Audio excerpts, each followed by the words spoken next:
عورت کو مرد سے نہیں، عورت کو عورت سے تحفظ کی ضرورت ہے۔ طلاق کے 80% واقعات کے پیچھے ہاتھ ایک عورت کا ہی ہوتا ہے۔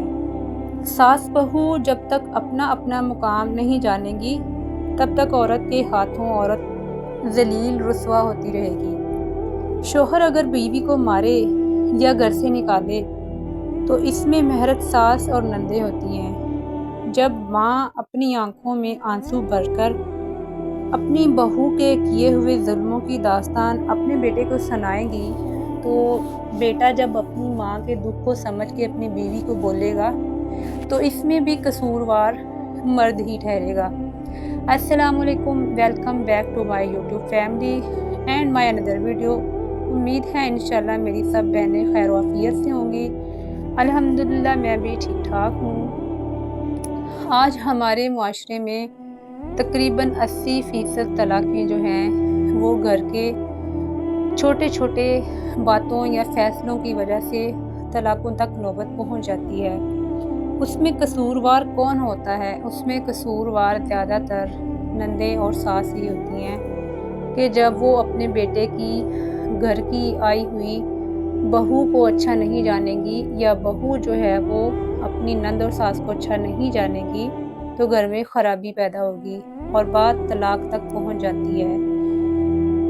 تو جب بیٹا اپنے ماں کے اوپر کیے ہوئے ظلم کے لیے اپنی بیوی پہ ہاتھ اٹھائے گا اور اپنی ماں پہ ہوئے لفظوں ظلموں کا بدلہ لے گا، تو پھر بھی مرد ہی ظالم بنے گا۔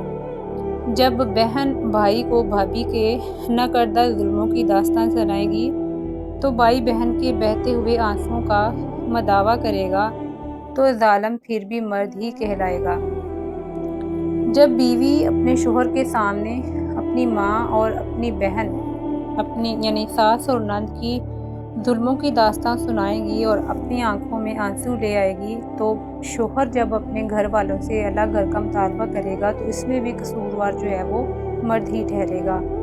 تو اپنے گھر کو بسانے کے لیے بہو اور ساس کو کمپرومائز کرنا پڑے گا، تب جا کے جو ہے وہ گھر کو سکون نصیب ہوگا، کیونکہ ان دونوں ساس بہو کو اپنی حدیں جو ہیں وہ مقرر کرنی چاہیے، تب جا کے گھر بسے گا۔ جب بیٹا اپنا گھر علیحدہ کرنے کے لیے بات کرتا ہے تو مرد پہ الزام لاتا ہے کہ یہ جو ہے وہ اپنی بیوی کے پیچھے لگ کے ہم گھر والوں کو چھوڑ رہا ہے یا ہمارے اوپر ظلم کر رہا ہے، تو اس میں بھی مرد کا ہی زیادہ تر جو ہے وہ قصوروار کو سمجھا جاتا ہے بیوی کو۔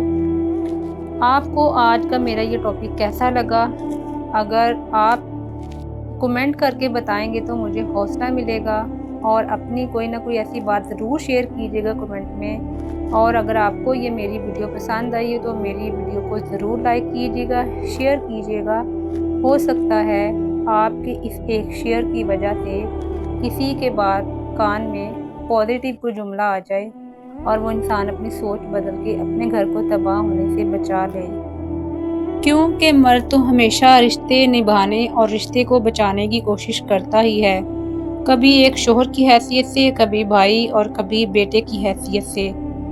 آپ کو میرا آج کا یہ ٹاپک کیسا لگا کمنٹ میں ضرور بتائیے گا۔ ملتے ہیں اگلی ویڈیو میں، تب تک کے لیے اللہ حافظ۔